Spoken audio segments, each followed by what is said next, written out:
इस व्याख्यान में हम प्लेटो के न्याय सिद्धांत पर डिस्कस करेंगे।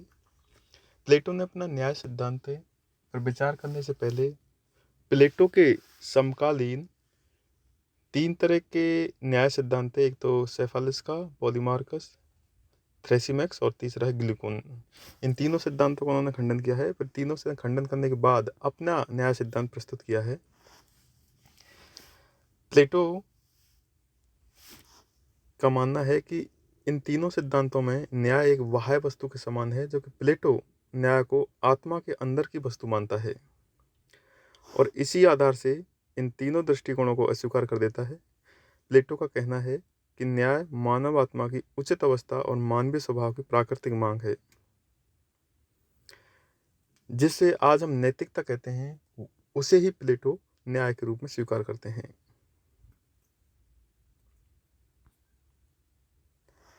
प्लेटो के अनुसार न्याय के 2 रूप है, व्यक्तिगत और सामाजिक। वो इसे इसलिए मानता है क्योंकि प्लेटो व्यक्ति और राज्य में एक तरह से अविभाजित संबंध मानता है। व्यक्ति में जो गुण और विशेषताएं पाई जाती है, वही विशेषताएं राज्य में पाई जाती है। राज्य व्यक्ति का एक तरह से ब्राट रूप है, या व्यक्ति की विशेषताओं का ब्राट रूप है। इसलिए प्लेटो न्याय के 2 रूप मानता है, एक तो व्यक्तिगत और एक सामाजिक। वह यानी कि प्लेटो मानवीय आत्मा के 3 तत्व यानी कि 3 विशेषताएं मानता है। एक तो है इंद्रिय तृष्णा या वासना, एक साहस और एक ज्ञान यानी कि विवेक। ये तीनों गुण जब उचित अनुपात में मानव मस्तिष्क में विद्यमान रहते हैं, तभी व्यक्ति न्याय का पालन करते हैं। यानी कि इंद्रियां, तृष्णा, साहस और विवेक का उचित समन्वय और सामंजस्य व्यक्ति के जीवन में न्याय की उत्पत्ति करता है। जब ये संतुलन बिगड़ता है तो व्यक्ति में एक तरह से धर्मांधता आ जाती है या न्याय की प्राप्ति नहीं होती।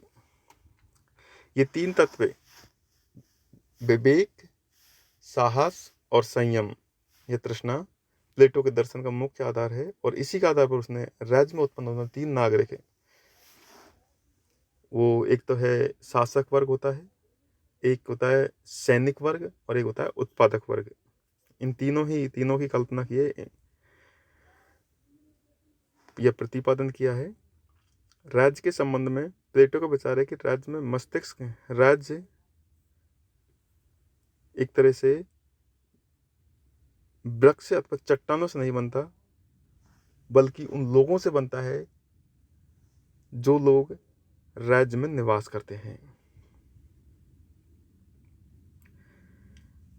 प्लेटो के अनुसार राज्य में 3 तरह के एक तरह से नागरिक होते हैं। एक तो होते हैं जो शासक वर्ग, दूसरा सैनिक और तीसरा है एक तरह से उत्पादक वर्ग, जो आर्थिक क्रियाओं को एक तरह से संपन्न करते हैं। प्लेटो का कहना है कि राज्य में भी जब ये तीनों वर्ग अपने अपने स्वभाव के अनुसार कार्य करते हैं तो राज्य में न्याय की उत्पत्ति होती है। शासक का काम होता है एक तरह से अच्छे ढंग से शासन करना, सैनिक का है रक्षा करना और उत्पादक वर्ग है जो है वस्तुओं का संयमपूर्वक उत्पादन करना। जब तीनों वर्ग अपने अपने स्वभाव के अपने अपने धर्म के अनुसार कार्य करते हैं तो राज्य में न्याय की उत्पत्ति होती है, ऐसा प्लेटो का मानना है। तो प्लेटो के अनुसार न्याय एक तरह से बाह्य वस्तु नहीं है, एक तरह से न्याय एक तरह आत्मा की ही एक गुण है। राज्य के इन तीनों वर्गों दार्शनिक वर्ग, सैनिक वर्ग, उत्पादक वर्ग द्वारा अपने अपने कार्य क्षेत्र में विशिष्टता प्राप्त कर लेना तथा अपने कर्तव्यों का समुचित रूप से निर्वाह करने की मनोकामना का नाम ही न्याय है। यह राज्य के और व्यक्ति के हित में है कि व्यक्ति अपनी प्राकृतिक प्रतिभा और क्षमता का आधार पर अपना एक कार्य क्षेत्र निर्धारित कर ले। यानी कि न्याय के सिद्धांत की मांग है कि राजा विवेकशील हो, सैनिक साहसी हो और उत्पादक वर्ग आत्मसंयम युक्त हो। अगर ऐसा है तो उस राज्य में न्याय का निवास है, अन्यथा नहीं।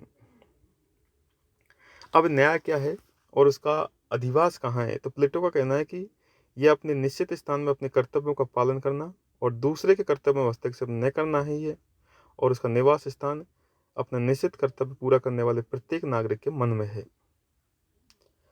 यानी कि न्याय क्या है, तो प्लेटो का इसका क्या तात्पर्य है कि अपने अपने कर्तव्य को पूरा करना और दूसरे के कर्तव्यों में हस्तक्षेप न करना ही न्याय है। और ये रहता कहाँ है, नागरिकों की आत्मा में। प्लेटो की न्याय संबंधी धारणा विशेषीकरण के इस विचार पर आधारित है कि एक व्यक्ति को केवल एक ही ऐसा कार्य कुशलतापूर्वक करना चाहिए जो उसके स्वभाव के नितांत अनुकूल हो। प्लेटो के राजनीतिक चिंतन का प्रमुख उद्देश्य एक आदर्श राज्य की रूपरेखा तैयार करना था। इस आदर्श राज्य को तत्कालीन यूनानी नगर राज्यों में पाई जाने वाली अक्षमता, अस्थिरता, अव्यवस्था, अत्यधिक व्यक्तिवाद तथा राजनीतिक स्वार्थपरता आदि से पैदा होने वाली कमजोरियों से बचाना चाहता था। अतः न्याय के सिद्धांत की रचना उसने अपने आदर्श राज्य के रक्षक एवं त्राता के रूप में की है। ये सिद्धांत मुख्यतः नैतिक और मानसिक है। इसके दो पहलू हैं, एक तो सामाजिक और दूसरा व्यक्तिगत। न्याय के जब न्याय के सामाजिक पहलू पर विचार किया जाता है तो न्याय का आशय राज्य के विभिन्न वर्गों एवं समूह द्वारा स्वयं निर्धारित मर्यादाओं को निर्वाह कर दूसरों के उचित कार्यों में एवं अधिकारों में अपनी स्वार्थ पूर्ति के लिए किसी प्रकार का हस्तक्षेप न करने से है। सैनिक, शासक और उत्पादक वर्ग के मेल से राज्य का निर्माण होता है। इन तीनों वर्गों के लोग अगर अपने अपने कार्य क्षेत्र में ही रहे और एक दूसरे के कार्य क्षेत्र पर अतिक्रमण न करे तो राज्य न्यायपूर्ण हुआ एवं अनेक त्रुटियों से मुक्त होगा।